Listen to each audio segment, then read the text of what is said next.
اوكي. بسم الله الرحمن الرحيم، والصلاة والسلام على أشرف المرسلين سيدنا محمد وعلى آله وصحبه أجمعين. اوكي, yeah. Share the screen. Okay. Assalamu alaikum, everyone. Today, inshallah, I want to give you a little bit of a glimpse about vehicle manipulator systems and a new way of looking at them, with Port-Hamiltonian theory. And to do that, actually, we need to look a little bit also about the geometry. Okay, so what is the really geometry behind vehicle manipulator systems? It appears that, okay, they have really very nice geometry.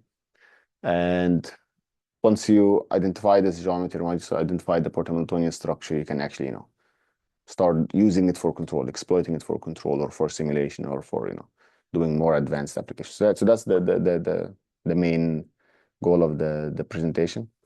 So when we say vehicle manipulator system, we mean a manipulator on a mobile base. Okay, so there's a base that's moving in air, underwater, or in space, or on the ground. Okay, so the vehicle can be in these different places, and the robot arm is just it's a serial linkage on top of this moving base. In these examples that you see here, so at least in these examples that I mentioned here, the base does not have any constraints when it's moving. Okay, so in air that's clear and underwater that's clear, right? The UAV or the UGV or the UAV or the UUV can just move in different directions, the base itself. But when you put it on the ground and you're using wheels, then you start to have constraints. There are certain types of mobile bases that that are omnidirectional. They can move in all directions, and thus using different special types of wheels, you can actually make the base omnidirectional. And if you start to have, if you want to look at constraint, then you actually can you can also include into this category, legged manipulators, so the quadrupeds that we have or the humanoids.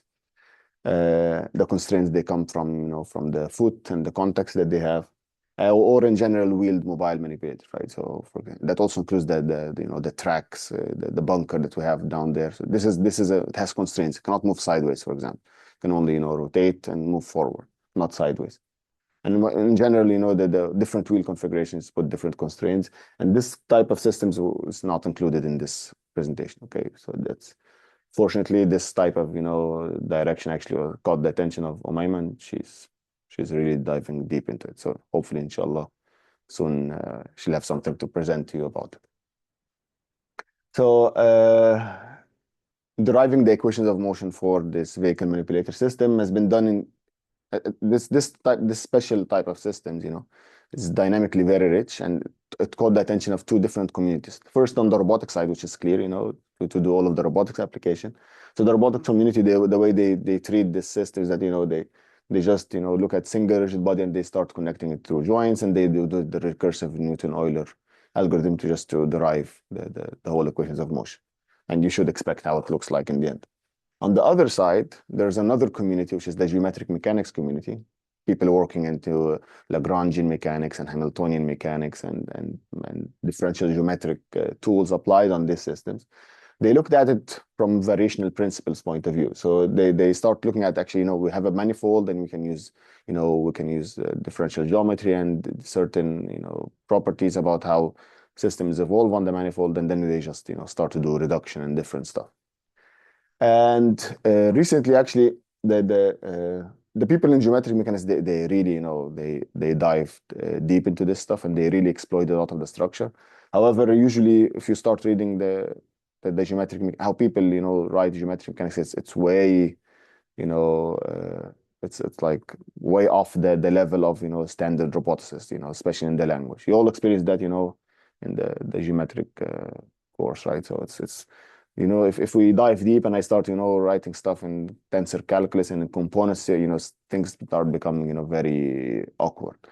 So this is how the geometric mechanics people work. They work on very abstractly. They don't care about the applications. They usually forget about all of the forces, any external forces. They just forget about it. They look at the core behind the systems. So at the end, they don't have something that it's applicable for the robotics. And the robotics people, they love everything with matrices and vectors. So it's like they haven't been able to talk for a while. Until recently, some people, very recently, 2023, 2024, and like in the 2020s, people actually started from the robotic side, trying to to reach in this rich literature that's there in the geometric mechanics.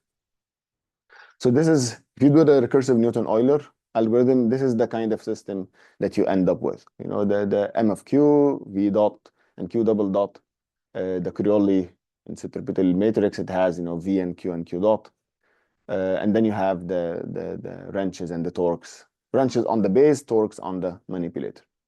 So you see on the actuation side, it's like, you know, they're completely decoupled. You know, I have only wrenches, you know, that appear on the base separately from the torques that appear on the manipulator.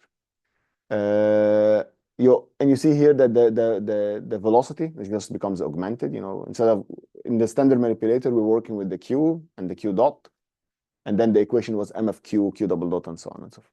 But here you just extend, you know, the velocity, and of course you can imagine that the C matrix will be a little bit expanded, and the M will be a little bit expanded. There are a lot of hidden structures here. So this is just the equation that you would get from the recursive Newton-Euler, but there are very nice, you know, features of this equations of motion, of this differential equation, is that first, that we actually built it from a kinematic tree, right? So I had link 1 connected to link 2 through joints and so on. And this means I have actually like some sort of tree structure. And this tree structure is very important if you want to actually to find computationally efficient algorithms to do certain stuff. So some people, they, for example, the MATLAB toolbox, they don't compute the mass matrix in a symbolic way, because this actually, you know, it would require a lot of memory if you go to humanoids and to very big, you know, systems with 27 or plus, you know, degrees of freedom.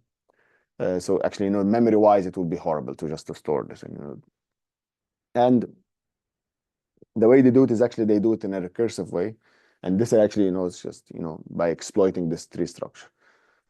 Another thing is that just looking at the differential equation is, you know, it's nice, but there is actually a manifold structure behind it. And this manifold structure is not Euclidean. Okay, you can imagine if the manipulator itself was not Euclidean and the base alone is not Euclidean, of course, both of them will definitely not be Euclidean. So there's a non-Euclidean geometric nature of this configuration space. And there's a third thing that rarely people look at, and this is, you know, the core of, you know, of what I've been doing for a while now, which is there is also a little bit of energy there, energetic structure that's hidden. Okay, by the energetic structure, I mean you look at this equation, and when you want to actually, for example, use Lyapunov analysis or to do, you know, more advanced stuff, you start to think of some extra, you know, function that, you know, that the system might have, you know, that the system, that you can evaluate the system trajectories along. However, by itself, any mechanical system already comes with an energy function, right? Kinetic energy and potential energy and so on. Okay, and if you start to add friction, then you already have dissipation of, you know, energy because due to the friction and so on and so forth. So writing the equations in the Lagrangian form, so this is usually the Lagrangian equations of motion, they hide the structure. And on the other side, if we do it with the Hamiltonian way, actually it makes this structure explicit. So the whole idea of this work that I'll present to you is that it will formulate the vehicle manipulator system dynamics to the Port-Hamiltonian framework, and it will reveal this, you know, hidden structure, this underlying structure. And in this work, it was really, you know, the first. Actually, this paper is still under review at the moment. Okay, and it took a while for it to actually reach this stage. I'll tell you the story later, not online. Okay. So actually, you know, this is really something. It's you know, it's something that actually starting a whole, you know, line of research, inshallah. And I'll in this paper, which is already on arXiv, if you want to take a look at it, I derived two Port-Hamiltonian formulations, one in the standard velocity variables, the V and the Q dot. Okay, so you can derive a Port-Hamiltonian model. It has its own limitations. And then there's another Port-Hamiltonian model that actually looks at something called the inertially decoupled variables. And this inertially decoupled variables uses an even deeper structure that the vehicle manipulator system has. And this deeper structure is called the principal bundle structure. And that's what I'm going to tell you a little bit about today. So I'll start a little bit with some preliminaries, and then I'll tell you about this principal bundle structure of the configuration space. And then I'll show you the Port-Hamiltonian formulation. And then I'll go back, actually, I'll show you how you can actually convert. I'll show you, you know, the counterpart of what people have been doing in the Lagrangian side, and you can, you know, put both together and compare. Okay, so at the end of this presentation, you'll have 3 formulations for the vehicle manipulator systems. The first one I showed you, which is the Lagrangian one in the V and the Q dot, the one that you get just from just following the robotics way of doing it. And then I'll show you the Port-Hamiltonian one. And then afterwards, I'll show you another Lagrangian one that people actually came up with in the literature. Okay. So the preliminaries are as follows. You have a base and you have a manipulator on it. The base is the configuration of the base is given by denoted by H, and the configuration space of the base alone is GB. Okay, and this GB can written in this way, in this abstract way, actually it comprises 2 classes of general bases. The one which is, for example, the floating joint, and the other one is the planar joint. If you consider that H is just general SA, so the GB is general SA3, then you're thinking of something that's a floating base, for example, something in space, something underwater, or in air. And if you consider a GB to be SE2, then you're thinking of an omnidirectional robot on the ground. Okay. The configuration of the manipulator is the same as we usually do. From Q1 to Qn, we assume 1 degree of freedom joints, and everything is nice, prismatic or revoluting, and so on. And this whole space is just Qm. You put frames on everything. You have the base, the B, which is the base, the frame on the base. I, the frames on every link, and S is the spatial frame, and E is the end effector. Okay, so we're modeling a robot in the end, so you usually have this end effector that you want to describe and use for interaction. The configuration of the VMS is given by this pair of variables, H and Q. So H is the configuration of the base, Q is the configuration of the manipulator, and both of them together, they make up the configuration space of the VMS. So GB is for the base, QM is for the manifold. What kind of structure do we have here? So GB by itself is actually a Lie group, and QM is a manifold. And the Cartesian product of them is not, another Lie group. Okay, so QM on itself is not a Lie group. GB on itself is a Lie group.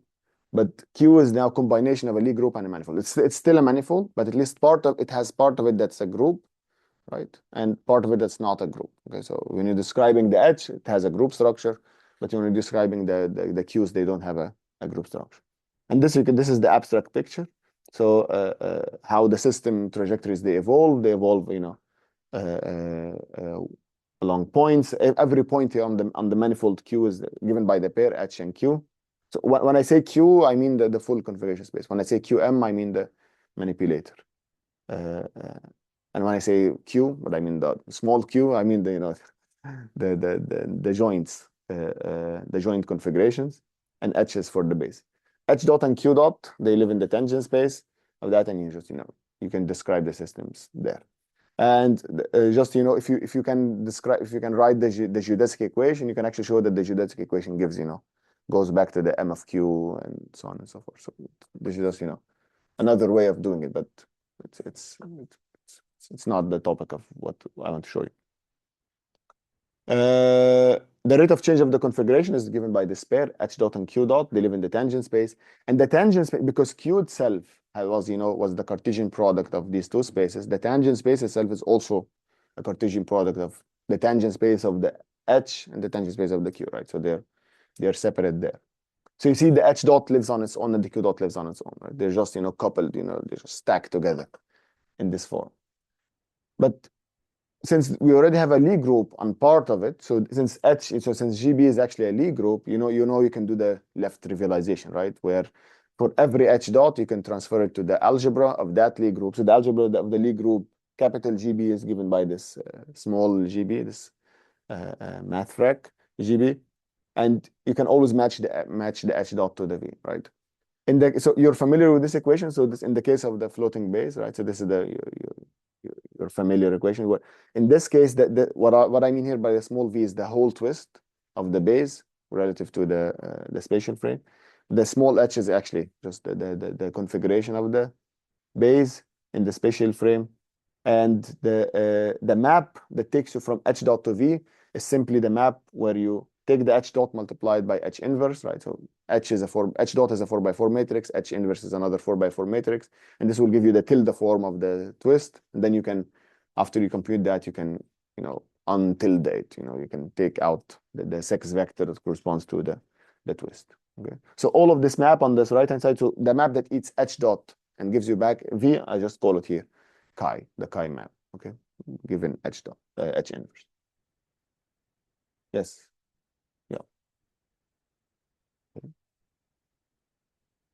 So this is, we just do the standard way of, the fact actually that we have, a Lie group, and we just move everything to the algebra, because so we rarely work with H dot and Q dot. We just work with V and Q dot. So this is, and then, when you do the recursive Newton-Euler, you get the equation in terms of the time derivative of V, which is V dot, and the time derivative of Q, which is Q dot, which is Q double dot, and so on. So the differential kinematics of the VMS is exactly the same. It's really an easy extension from what you know of a normal manipulator, of a fixed base manipulator. So you have a body twist of the moving base, and it's related to this V variable. And you see here, the S here is just a 6 by B matrix. So this B which is the dimension of this S matrix, the B here can either be 6 or 3. If it's 6, then you're talking about, the floating base. If it's 3, then you're thinking about the planar joint. Okay. In case you have a floating joint, then actually the S here is just identity. The V and the twist, they are the same thing, right?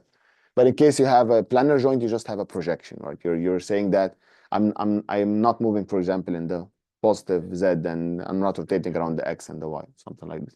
So the S here will just be 1s and 0s, just to say that which degrees of freedom are allowed.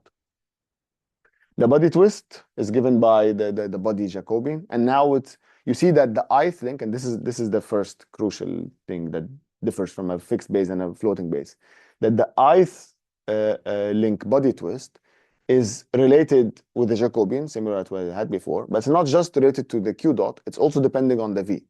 Okay, and you can actually decompose the Jacobian of the ith link into something that has an adjoint multiplied by the S there, depending on whether you have this floating or planar joint, and another thing that has the Jacobian of the fixed base manipulator. Okay, so you see this is exactly the same Jacobian. So the JIBI is exactly the same Jacobian you would do if you were thinking that this was just a fixed base manipulator. Okay. Yeah.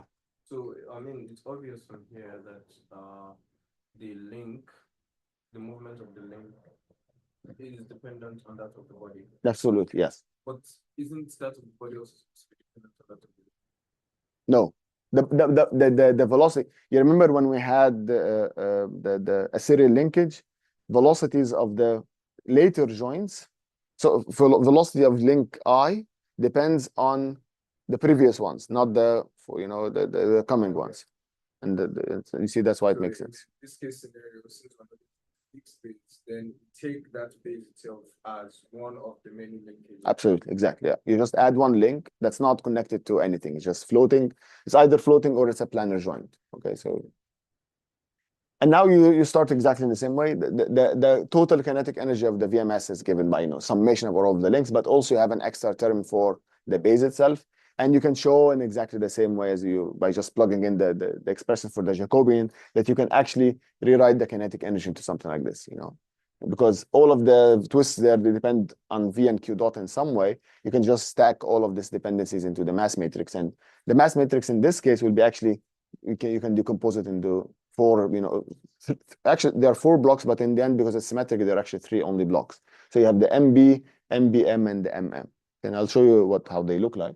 So the MB is usually, you just have a summation, okay, for all of the inertia of all of the bodies, but you transfer them back to the base exactly. So that's the MB. The MM is exactly the same mass matrix that you get from a fixed base manipulator. And then you have an MBM, which is a coupling term. It's something that couples both the manipulator and the base. Okay.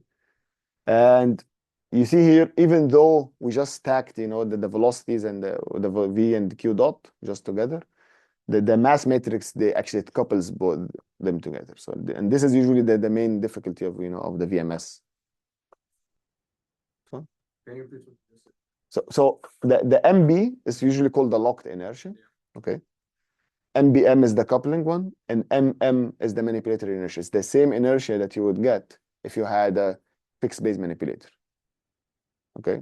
You see, actually, you look at MM, it's the summation from I equal to 1 up to N, with the Jacobian, with respect to the base, multiplied by the inertias of all the links. That's exactly the same expression you would have, if you had a fixed base manipulator. Okay.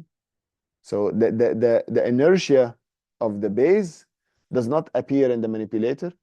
In the manipulator, inertia does not appear in the MBM. It only appears on the top there, you see. The IBB there, you see, it appears only in this expression. Okay. Make sense? Okay. Okay. And then the equations of motion. So the equations of motion, they take this form. You just, in the same way that you can actually show that also the C matrix is you can find also a recursive expression for it, and you can just compute it numerically or symbolically as you wish. And these are usually called the reduced Euler-Lagrange equation. They're not called the Euler-Lagrange. So if you had a fixed base manipulator, they are called an Euler-Lagrange equation. So because you derive them by the Euler-Lagrange. But here they're not called an Euler-Lagrange. They're called a reduced Euler-Lagrange because part of it is actually an Euler-Lagrange, but part of it is that we did not write in terms of the H, right? We did not write in terms of the configuration. We wrote in terms of the algebra value, okay? So that's why it's a reduced, this is where the reduced comes from. And you see here something that's very important, that the H does not appear at all in the equations of motion, right? It doesn't appear. So the M itself is just a function of the configuration of the manipulator. The C is a function of the configuration of the manipulator, not the configuration of the base itself. It does not appear at all, which creates what's known as a symmetry. Actually, this is actually a symmetry of the kinetic energy. You can actually see it from the kinetic energy itself. So this kinetic energy is a function of Q dot, and V, but not the H at all. So the H does not appear. Actually, the V itself is the H and the H dot combined, right? So you combine them in some way. So in general, it is a function of H and H dot. But when you combine them in a way that you can eliminate them from this equation, this is actually called a symmetry of the kinetic energy. And then after you solve with this equation, but usually when you want to do an application, you want actually to know the configuration of the base. But the configuration of the base is like a separate differential equation. So this differential equation, you solve it, you get Q dot, you get the V, and then afterwards you can take the V and just plug it in with the H and solve for it. Okay, separately. I want to note something there, that in this is a very nice way. It's a very elegant way of doing it, and if you look into the literature, you'll find that not everyone working on vehicle manipulator systems does that. Okay, there is a non-geometric way, and in that case, you see what they do is actually they do a base parameterization. So they say that the V is actually a Q dot of some so let's say that, for example, I have an Rn variable, so the Q is Rn. Right, so they say, okay, the base itself is also QB, right? So it's it's another RB. It's like another, for example, if it's a base, then I have 6 extra numbers. I just augment the manipulator by 6 numbers corresponding to the base. And then they put here on this side, Q base dot, and this side they put QM dot for the manipulator, and here they have Q base double dot and QM double dot, and they just write the equation looks like exactly as a fixed base manipulator. And that's, of course, it's not geometric, because in general you don't have that actually Vn is Q dot and V dot is Q double dot. That's not the case. Okay, you already see it from here, right? So if I want actually to take the time derivative of H, for example, I have an H matrix, and I'll tell you to calculate the second derivative of it. What does it even mean? Okay, so H is a point on the manifold. H dot is a vector in the tangent space. What is this H double dot? Right, it's very weird, object. So we generally don't have a base parameterization, okay? And you'll find this a lot in the literature, that people just say, okay, I can write it similar to a fixed base. Now let me tell you about the principal bundle structure. Yes. So in space, for example, I mean, basically, I just want to kind of what you said, I just want to regurgitate is just to comply and understand. So if, for example, we want to find a point, like the pose of the base, for example. So we'd have to first solve the reduced equation. That's right. Then we solve this second Absolutely. differential equation. You say you solve it in stages. Usually this is always what reduction does. Reduction allows you to solve the differential equation in stages instead of solving it all at once. Imagine that you can take the V and differentiate this equation and plug it in here. How would the mass matrix look like now? Even worse, right? Than it already is, right? It's already highly nonlinear, but now if imagine that you plug in even the V dot and so on, it becomes worse than that. Okay. And if you had the H and the H dot there, you have to solve both together. But you see, this is actually completely separate. Okay. By the way, this idea of reduction, actually, we even have it on the base alone, right? That's the whole idea of the Euler-Poincare equation. So the Euler-Poincare equation is an equation on the V dot. You solve for the V, and then you plug in. You can solve for the H. Okay. The principal bundle structure is that it's something very deep, in differential geometry. So it's an advanced topic. And the whole idea is that, this is just the intuition, is that the configuration space is a Lie group crossed with a QM. This pair itself, whenever you find something, there's a Lie group and there's a manifold. And not only that, the Lie group is also acting on the manifold in some way. We call this actually a principal bundle, okay? And in this case, it's actually something called a trivial principal bundle. If there's something called a trivial principal bundle, you can imagine it's something that's not trivial, right? So the general definition is that it's not trivial. But in this case, for VMS, they're a trivial principal bundle, okay? And they actually this gives rise to something called the mechanical connection. So the mechanical connection, and the mechanical connection also gives rise to something called the locked velocity. So if you see if you work in this area, you'll find something called locked velocity, locked inertia. There's locked, a lot of locked stuff. The intuition behind it is the following. Okay, take a look at this picture there. So you see the manifold there. This is not the full configuration space. So the one in gray there is only the base, is only the manipulator space. It's only the base space. Okay. And if you look at it in 3 dimensions, a point up there, for example, this point, you see, this is Q, this is H and Q. Okay, so this is H and Q. So the way H and Q evolve is actually the trajectory on the top, not the trajectory on the bottom. The trajectory on the bottom is only the Q's by themselves. It's like a projection, right? So the one on the top is actually the trajectory for the H and the Q together. And you remember we said that a tangent to that vector is H dot and Q dot. And instead of working with the H dot, I can work with the V. So you see why the velocity there is actually V and Q dot. Okay. Now I'll ask you a very intuitive question. Okay. Fix the base and move the arm. Okay. How do you move there? So fix the base and move the arm. Okay. How do you move there? You move, and the top exactly the same as the bottom trajectory, right? You agree? So the both curves, they are exactly the same, right? They're parallel exactly. They're like copy of one another exactly, right? Because if V dot is not changing, this means that the base is not moved. Sorry, if V is 0, then the base is not moved. I'll ask you the other way around. If Q dot is 0, what does Q dot mean? Q dot 0 can mean. Only the base. Just base, static arm. And what about the arm? It's locked, right? For example, you can have the arm like this, and then it's locked, and then you move the base, or you lock the arm like this, and then you move, right? This is the whole idea of the locked inertia, right? So if you don't move the arm and you fix it in this configuration, it's like you have a new rigid body, right? It's a different shape and a different inertia. That's exactly what the locked inertia tells you about. So plug in the Q of this configuration, it will give you a mass matrix, 6 by 6 mass matrix corresponding to this new rigid body. Okay. If Q dot is equal to 0, you see you're moving only vertically in this space, right? Because you fix the Q, if Q dot is 0, then the last configuration you're at does not change, right? You don't change the Qs. You remain in this configuration. You remain in this, locked, joints. The joints are locked in this way. So you keep on moving up and down, and this is up and down is usually called along the fibers. So all of these lines, they are usually called fibers, and you're moving along the fibers there.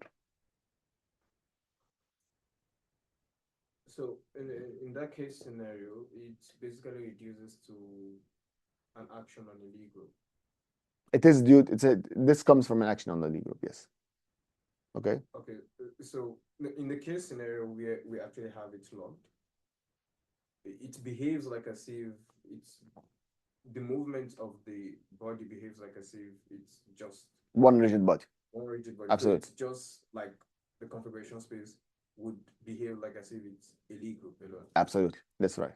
And if you had the Q dot, so if you had the V equal to 0, it's exactly the same as a fixed base manipulator. Yeah. Make sense? Base is 0, base is not moving, then it's just a fixed base manipulator. Now the question is, and that's the deep question, if you're doing both at the same time, right? If I'm moving with the base and I'm moving the arm, can you decompose the dynamics? You say, okay, you know what? I have a decoupled dynamics, one on the Q dot alone and one on the V alone. The answer is no. They are not decoupled. Okay. Inertially, they're not decoupled. Okay.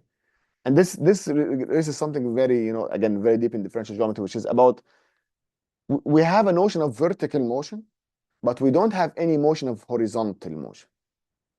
How I move actually from one fiber to the other is not defined. Okay. So when I tell you in the Euclidean sense, vertical and horizontal, what comes to your mind? X, Y. What does that mean? X and Y. Bases. And what does that mean again? That you have bases there. To move from one point to another, you need to move some direction in X. Exactly. So some direction in X is independent from some direction Y. I move in this way and that way, move 2 units here, move 2 units there, and then I reach this point there. Okay. So you see, I have some sort of orthogonality. That's the whole idea, right? You have orthogonal directions. X is orthogonal to Y. I can move in X and Y remains fixed, and I can move in Y and X remain fixed, right? Here, if you're moving in Q dot direction, does the V become fixed? Not necessarily. Assuming it's quote unquote locked. No, I'm saying that move. So I'll give you an animation. Take a fixed base, take a floating base manipulator, the easiest one to imagine. Okay, take a space robot, put the base in space, put the robot on it, and start move the joints. What happens to the base? Why? Yeah. You see, this reaction means that a motion on the base affects the motion on the arm, motion on the base. Vice versa, does it also work? Yes. Move the base alone, the arm starts to move. Take a drone, for example, put on it a manipulator, put on it a pendulum, and just move the base. You find the pendulum, just keep on moving. So they are related to each other, which means that just from this, we don't actually have a decomposition. Q dot and V are not actually parallel, are not orthogonal to each other. Motion in V affects the Q dot, and motion in the V direction affects the Q dot dynamics, and motion in the Q dot affects the V dynamics. That's the bottom line. But this animation, there is a gap between the two, between the fibers. That's an excellent question. The gap here that you see between the fibers is actually just because I'm only plotting 3 fibers. You actually have a continuum of fibers for every point. So you do have them there. Said that we cannot move from one fiber to another. Because we're moving from one tangent space to the other. You see here, the V and the Q dot, they live in a tangent space at that point. If I want to relate them to another tangent vector, then I'm talking about another space. The way that you relate tangent spaces to each other is given by something called a distribution, and the distribution is related to something called the connection. I think the confusion now is actually this animation, because based on what you just said now, the animation does not seem to show the the dependency of Q and Q dot. Q For dot example, and V, not yes, Q and but- Q dot. Q dot and V. Q dot and V, yeah, sorry. What I'm saying here is that the Q dot and V, they are not orthogonal to each other. That's the bottom line. See, so that's the bottom line. And you know, by this intuition, by looking at how the robot behaves, they're not orthogonal to each other. Is there something that actually we can define that is orthogonal to Q dot?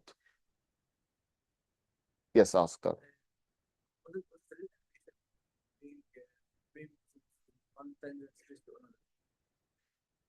So remove all of the fibers and just look at the trajectory on the top. And then you move along the trajectory and you see the tangent vector just changing, right? This means the base is fixed and the No, both are moving at the same time. The top oh, the top trajectory is a one that describes the base of the motion of the base and the manipulator at the same, V and Q dot. So both are changing. I'm not saying one is zero and one is not. Both are changing at the same time. And if you forget about the base and look only about what the manipulator is doing, that's the bottom trajectory. That's the projection. Okay. So can you say that the Q dot at every point of this trajectory, can you say there is something orthogonal to Q dot? No, not Q. We need another velocity variable that's orthogonal to the Q dot. Another velocity variable. And thus the locked velocity. The locked velocity described by this equation is actually orthogonal to the Q dot. Okay. So this locked velocity, you know, this is not something new. These people, you know, knew it for a very long time. This is actually related to something called centroidal dynamics that people use a lot in humanoids. You know, that they try to describe the whole dynamics of this big, you know, multi-link robot arm, multi-link, floating base manipulator to actually, just describe it into the centroid of the whole system. So it's related actually to this. There are some papers on that. Yes, Umayn.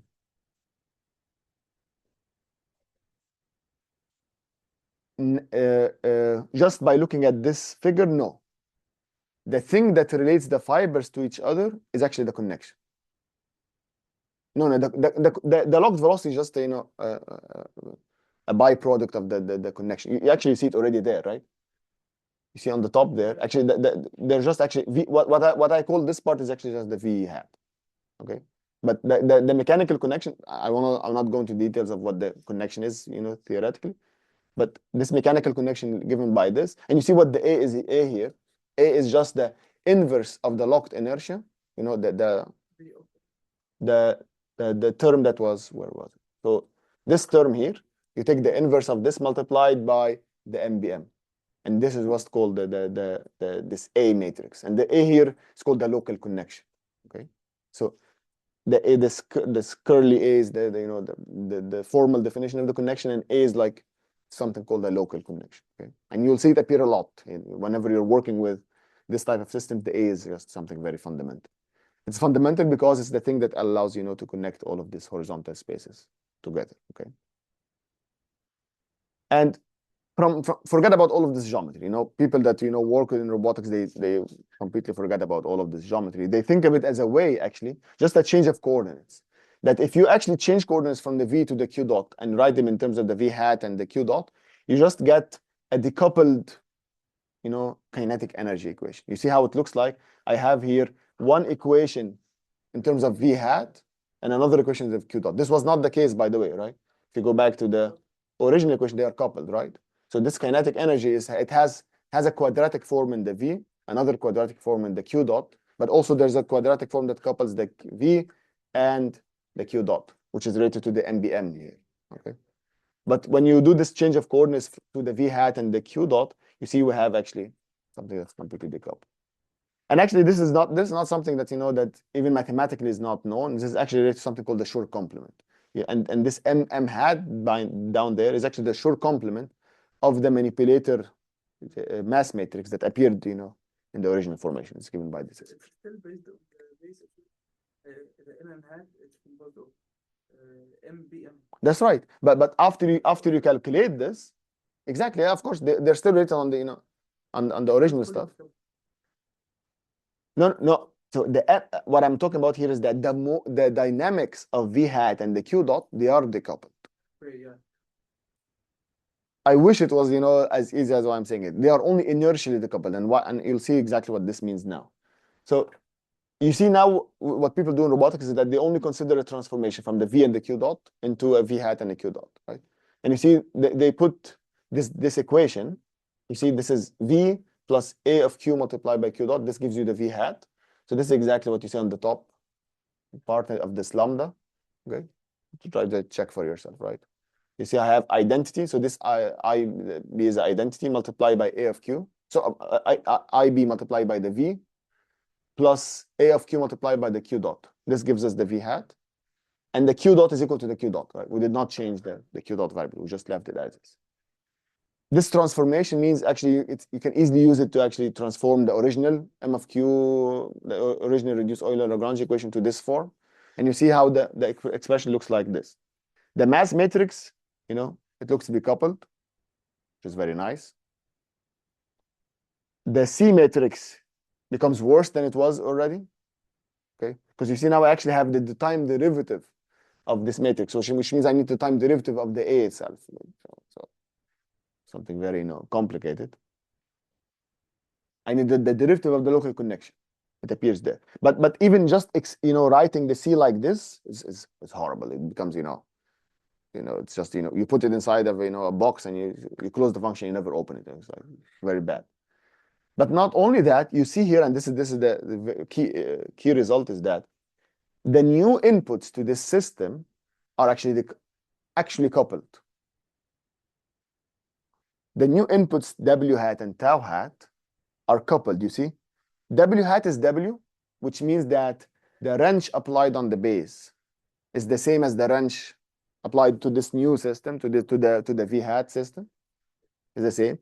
But now the W and the torque, they are coupled and they affect the Q dot dynamics in this system. And this is very important because when you're designing a controller, you cannot just say, okay, I'm going to design a controller for this separate and for this separate, okay? And that's a whole class of, of people working on vehicle-manipulator systems. That's the classical way of doing it, okay? Not at least what people are trying to do in research. When they say, okay, you know what? I have a base and I have a robot arm. I'm going to design a controller for the base alone and let the arm fixed. Then I go there and I design a controller for the arm alone, assume the base is fixed. And if there are any coupling terms, there's just some disturbance rejection. PID controller on the top will reject the disturbance on the bottom. PID controller on the bottom will reject the disturbance on the top. That's it. But you see here, dynamically you cannot do that. If you really want to have something, that's moving dynamically and doing the interaction dynamically and and so on and so forth, you need to design a controller for both at the same time. Usually call this a whole body controller. Right? I'm designing one controller for the two coupled together. Now this next part, it's only it's I'm not going to details because you really need to do a lot of math. I'll just show you how it looks like. Okay. The whole idea of the Port-Hamiltonian is just to remind you of that, is that you combine three domains together: port-based modeling and the geometric mechanics in the systems and control theory into one. Okay. Yes, ma'am. Yeah. So here, the wrench affects the logged affect the log velocity. That's right. Which affects the velocity itself. Absolutely. The log velocity is dependent on the velocity. That's right. But the velocity now, based on why you're writing it this way, depends on the Q. Or is it the Q dot? Q dot. It depends on the V hat, you mean? V hat depends on the Q dot. Yeah, so when we write the equation now, the V actually depends on the Q dot also. That's right. So, okay, so that means in this case scenario, even though it's more plain here that the range affects the torque of the manipulator, using that expression, one can also see that the range itself here, using that specific expression, we can also see that the movement of the manipulator also affects the V. By the way, this equation and the other one, they are just two sides of the same coin, right? They look differently, but they are exactly the same dynamic. So anything that you conclude from here is exactly the same there. I'm not saying that, just, things are, dynamically different. They're exactly the same. However, in this way, it seems that, that people like it because at least at the inertia side, they are decoupled. And you can start to, when you have this decoupling, by the way, you can actually introduce now momenta, right? You can actually multiply the MB by the V hat, and you can introduce, this is a momentum variable, and you can multiply the MM hat by the Q dot, and you can have another momentum, and they're not coupled, And you can start doing analysis. Actually, using this one to do analysis actually it's sometimes easier. That's the whole idea. And the controllers, and the whole idea of this W hat and the tau hat is that now you can actually design a controller for them. And then after you have a controller for W hat and tau hat, and because of the structures of this new equations, you can actually show stability, for example, easier. And then afterwards, you cannot implement the W hat and the tau hat. You need to transform them back to the W and the tau by just the transpose of this equation, right? So actually, you see here that if I have W hat and tau hat, they are related to the actual W and the actual tau by the gamma transpose. You always have, you remember the duality between wrenches and twists. You always have the case, if the velocity, if you change coordinates for the velocity by some matrix or by some transformation lambda here, the dual is always the tau. That case scenario now, do we design, a controller for both of them differently, then transpose it to, for the V tau and the Q dot expressions like this way differently, then we transpose it to the other form, or we actually design the controller in the other form and then we express it in this form? No, you design the controller for this one and then you transform it back there. The main reason is that the momentum that you get, the conjugate momentum to the V hat here, okay, which is something called the centroidal momentum, okay? The centroidal momentum here, and it's also to centroidal dynamics. Centroidal momentum actually is completely decoupled equation, okay? And this is something very, very weird here that, there is actually, it's not very weird, from the geometric mechanics point of view, but from the robotics point of view is that the momentum conjugate to the V hat becomes completely decoupled from the manipulator, okay? And which means that you can actually now design a controller for the momentum subsystem alone, and then you can connect it to the other manipulator equation. That's exactly the whole idea of what Pansy was doing in her thesis, okay? You're actually going to find she had, this two controllers. She had a controller for the momentum. It was the momentum of actually it was the locked momentum, okay? Not the true momentum of this, okay? The locked momentum.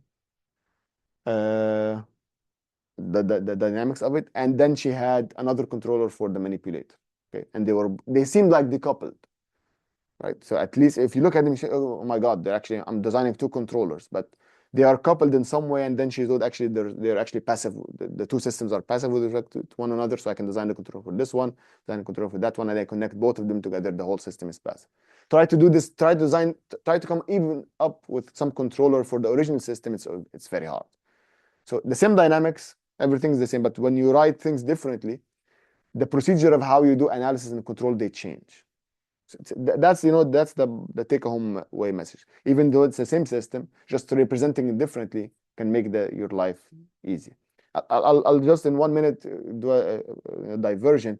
You have the same even for linear systems, right? When you have x dot is equal to ax plus bu, you can always, for example, transform the equation from just the original states you started with to something, for example, like that are like the eigen decomposition of the A. You go, for example, to something that has completely decoupled dynamics. You study the system there, and then you design the controller, then you just transform it back to the original one. It's just a change of coordinates that allows you to simplify the steps of whatever the main thing you want to do. And that's exactly the same of the whole idea of the Port-Hamiltonian. The Port-Hamiltonian is a completely different layer of looking at the system, okay? The geometry, you see how the geometry alone just gives you a lot of, richness in the dynamics. The Port-Hamiltonian is even a completely different level. And it's because of three things. So you look at, I'll go very quickly there, but the main idea that I want to show you is that you don't look with the geometric on state space models in the standard way with x dot is equal to f of x and g of xu, and you have the output equation. You actually start to look at it in a different way by putting more structure into it, okay? And you start to looking at the f of x itself actually has more structure in it, given by the J matrix, the R matrix, and the G and the G transpose, they are just, They become coupled now. Instead of that, actually the G and the H were completely separate. You can choose them as you wish. No, they're actually coupled now, which means that the U and the Y, they are related to each other. And now this block diagram way of looking at the system is no longer what you actually think about it. You actually think in terms of, there is more structure now. There's an energetic structure. Okay, and this energetic structure, everything that you see inside of this interconnection structure, does not contribute to energy. If you're doing a Lyapunov analysis, everything inside of this block here, which in the end makes up what's known as a Dirac structure. So inside of this Dirac structure, everything is, just disappears, and you're left with the energy dissipation and the energy storage clearly. Okay. So this Dirac structure, you can generalize to different, scenarios. The whole idea is now, how would you write the Port-Hamiltonian way of the VMS? Simply start by Lagrangian, do Legendre transformation, go to the momenta. You see now this is the same equation, but instead of V hat, Q, and Q dot, they're in terms of the P hat, which is the conjugate of V hat. Q hat is the same as Q, but I'm just writing it with the hat so that, they're all consistent. And the pi hat here is the conjugate of the Q dot. It's a new momentum variable. So P hat and pi hat, you see they're defined there. They're just momentum variables. And if you look at it, if you eyeball it very quickly, you see actually they're just the locked velocity multiplied by the locked inertia. And the second one is simply the Q dot multiplied by this M hat. The M hat was actually the short complement of the manipulator. It's not the original manipulator, mass matrix. It's actually this short complement of it.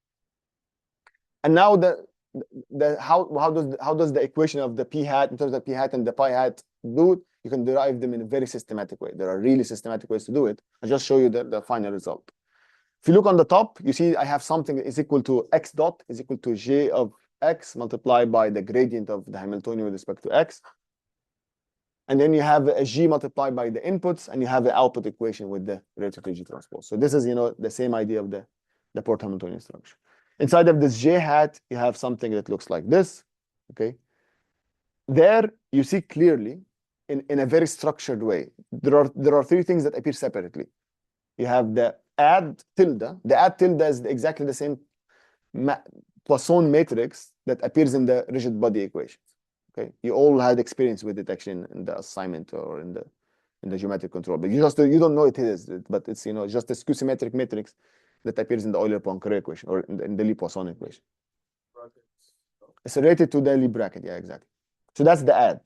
The A is the one that comes from the connection, The I here is just identity, and the B itself is actually the derivative of the connection, something called the curvature of the connection. Okay, it's related to the curvature of the connection. And the G hat here, this is exactly the same map that actually coupled the W and the tau to the W hat and the tau hat. So the B here is also containing A dot. Exactly. It has the partial derivatives of A, yes, with respect to Q. This is inevitable. Whenever you work with the locked systems, it's inevitable that you have the partial derivatives of A with respect to Q. Okay. And this is how the equation looks like. Now I'll fast forward to how actually people came up with this equation. They spend really a lot of time, and this is the kind of equation that they come up with. The way I showed here in the paper is that actually start from the Port-Hamiltonian model and do a little bit of manipulation. You can easily show that it's equivalent to this one. Okay, so the bottom line is that it's always easy to go from the Hamiltonian to the Lagrangian. Okay, the other side is usually very hard. Okay. This you see here, in the literature, actually, they came up with the C1 hat and the C2 hat. So what they actually did is that they splitted, the C matrix. And you see here, it's very elegant written in this way, right? It's like, just, written this way. It's like, I have a clear structure of what's inside of the C. Compare this to the one that you would do that people actually were doing in the robotics way, which is this one. This C is horrible. Okay. It's very bad, it's you cannot work with it. It's very scary, yeah. Just in a formal matrix? It's just it's a very innocent matrix. But this C hat is equal to the combination of the C1 hat and the C2 hat, exactly. Is there a name that's given to C1 hat and C2 hat? No. Like a systematic? No, it's just how the C looks like under the change of coordinates. But now compare, if you look at, so what the people did in, so this paper, so this is actually paper from people in DLR. Okay, the first author, Mishra, is a recent PhD student, and he's actually been extending the work of Giordano. So Giordano is actually the an older PhD. He's actually a professor now, but when he was doing his PhD, he was working on this stuff.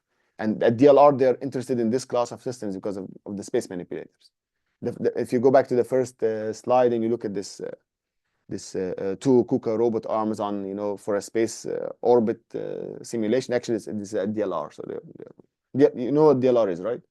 It's the German NASA, the German space agency. Okay.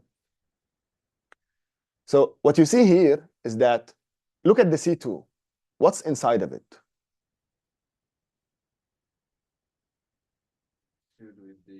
With the small adjoint. The small adjoint, the add tilde, and the curvature, and the A. Where did this stuff come from? You see, they're exactly the stuff that appear here in the interconnection structure. But only, do you see here in the interconnection structure, the other C, the C1 hat? Just, eyeball it. So inside of the C1 hat, we just have PB, EB, and CM hat. Do you see them appear here anywhere in the J? No. And that's the whole idea, you see? So, just to confirm, everything else is identity. All of the dots are zeros, just zeros. And the I here is just an identity. Okay. But you see here, you remember what I told you about the interconnection structure, right? It's something that when you're doing Lyapunov analysis, this part just vanishes, disappears. It's something that's skew-symmetric, something that does not contribute at all to any energy balance and so on. Imagine you're doing, passivity analysis, and you're trying to do adaptive control or Lyapunov control, or you want to even design observers and all of these applications, or even more complicated stuff. This J is just you just forget about it. Doesn't play a role at all. And here, the C matrix itself, you see, it has all of this extra stuff. The C1 hat is something that only appears when you work with the Lagrangian point of view. Now, if you're doing the Lyapunov analysis here, first of all, C2 is actually also skew-symmetric, and the C1 is partially skew-symmetric and partially symmetric. So it has a mix of both. But, it just appears here. Now, I'll tell you, a fun story. If you go back to the original equation we started with, so this one, a basic thing of trying to do passivity analysis, right? Or just even showing the conservation of kinetic energy is that M dot and C, they are related together, remember? So M dot minus 2C was skew-symmetric matrix, right? They are related together, or M dot is equal to C plus C transpose, something like this, right? In this case, people actually try to do this for the vehicle-manipulator system, and they found actually it's very hard to do that. It's very it's not trivially the case. And of course, you can see that, of course, it's not true, okay? Because if you look at what's inside of the C, I'm sorry, too excited. It's a combination of two things, exactly. So it's a combination of the C1 hat and the C2 hat. Not only that, by the way, this C1 hat and the C2 hat are not the same as the C there. They are the C after you do the inverse transformation, right? This is the M, this is the hat system. So even the C itself, so if the C hat, the one I showed you, was actually scary, the C is scarier, right? Okay. So take home message is that you can start with a system, okay, and you can put it in its normal coordinates. And by mean normal coordinates, I mean the V and the Q dot, right? They're just velocity of the base and the velocity of the joints.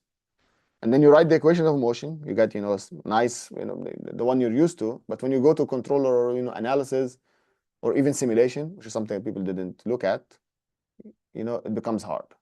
Do a change of coordinates, okay? This change of coordinates is not something artificial. It actually comes from something very natural in the system. Actually, the connection I showed you is actually called something called the natural connection. Okay? And then you can do the change of coordinates to the V hat and the Q dot, and you still remain in the Lagrangian, okay? And it's still not enough, okay? what these guys did in this paper, they actually showed that, you know, I can play around with all of these matrices, and they were very clever enough to actually transform the other C hat into this one by doing a lot of manipulation. The Port-Hamiltonian picture is very straightforward. Okay, you just, you know, do the standard Hamiltonian. We just start from a variational principle. We do, you know, reduction. You get the equations of motion. Then you just, you know, do a change of coordinates. Doing change of coordinates for the Port-Hamiltonian system is very easy. Okay, it's very not very easy as in, you know, you do it on an evening, but it's very systematic. Exactly. So that's the word. It's systematic, which means that, you know, you can put two clever PhD students on it, and they're just, you know, they can get it in the end. But it's not something that requires genuity, right? This going from working in this case, it requires really genius, you know, to actually being able to look into details. Yeah. Okay, play around and try to find out what's going on and so forth. This paper is actually 2023. There's another paper these are the TRO in 2023. There's another paper in TRO 2024, and people are still scratching the surface of this stuff from the robotic side. There's really a lot to be done. Okay, I'll stop. So let me stop here. Sorry, sir.